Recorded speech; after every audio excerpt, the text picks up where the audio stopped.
Welcome back and thanks for joining me for another beer review. Right, this time, it's going to be a little bit of a theme this is, but I'm revisiting a beer that was released during lockdown. I think it was quite early on.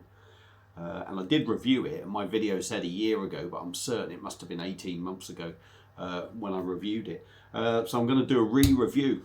And the reason I said it's going to be a regular thing, because I reviewed Birra Moretti for the Blade long time ago, long time ago. I think it was one of the first kegs I actually had for the Blade.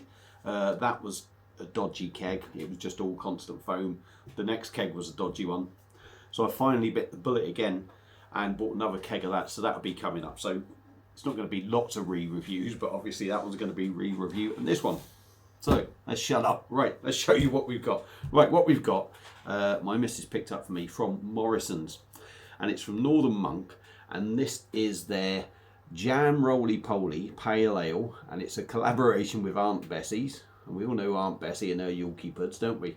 It's in a 440ml can, and it's coming in at 4.5%, and it's £3. Now, I've just looked back on my video, the review that I'd done of the one during lockdown.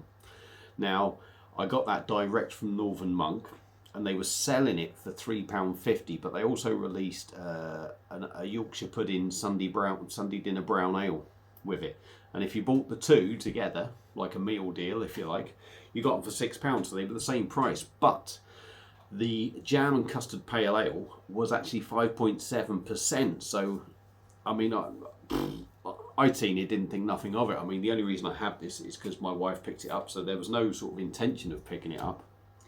So, I've got it here, so I thought I'm going to watch my video back, see what I thought of the beer at the time, and then I'll see what I think of this beer and see if I can do any comparison. It's going to be quite hard to do a comparison between the two beers though, but we will have a go. Anyway, there you go. I've rambled on for 2 minutes now. There's your lovely little bit of artwork on the can. And in my first video I actually said let's get it into a tin, which what I actually meant was let's get it out the tin or out the can, which is what I'm going to do now, and we'll get it into a glass and we'll get cracking. So we'll see if it looks any different. Certainly hazy and murky. It certainly looks a lot sort of redder, I think, than it did last time. But saying that, I've had this sat upside down the can, so if there is everything has come into the glass. So and yeah, there was a pinkish hue in the original one, which there's a major pinkish hue and haziness in this. We got a finger of, well, half a finger of compact sort of pinky head on top. Can't see any bubbles going up, but yeah, it maybe looks a little bit more pinky and more hazier than what it did on the original one, but there was some of that there. So let's give it a swirl and see what we get on the nose. Yeah, oh yeah, vanilla, custard, strawberry. Now I think it says on the original one it said apricots and plums in it. So I don't know if this is, it's going to be saying that we're getting, yeah, plum, apricot, strawberry and custard. Yeah, made with plum, apricot, strawberry and custard. So there is, you sort of get a little bit of plum in there on the nose. You get the strawberry and the custard. I would say the apricot is sort of all mixed in with all the other sort of fruits on the nose. But from what I can recall, it smells the same, I would say, as the original one. So, without further ado, let's stop talking, give it a try, see what we get. Cheers.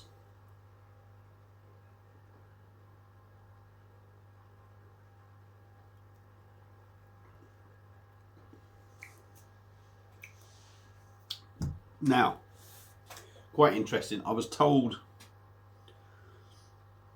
by another reviewer that I know that apparently it's not getting a very welcome reception, this.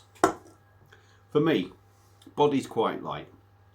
It's a pale ale, it's 4.5%. You would think with custard, strawberry, plum and all that, you're going to have a more bigger body to it. But saying that, the body isn't bad. Although it is light, it's still not bad. Gentle carbonation, lots of small little bubbles.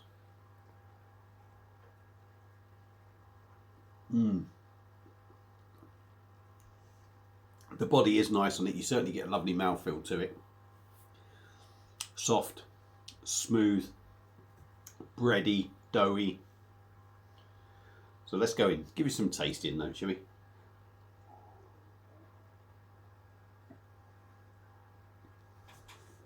Right. The beer is smooth. The beer is soft. The beer is doughy. It's got a creaminess about it. You get the vanilla. For me, you get the vanilla. You get the custard in there.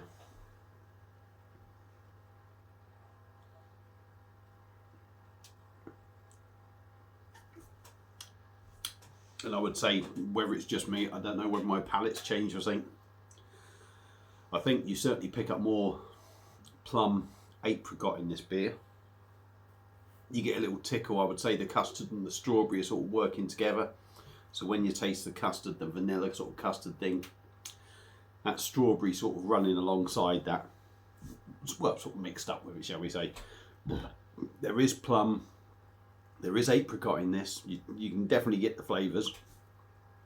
The original beer, I would say, still had that side to it that told you it was a pale ale. This, for me, doesn't have that so much.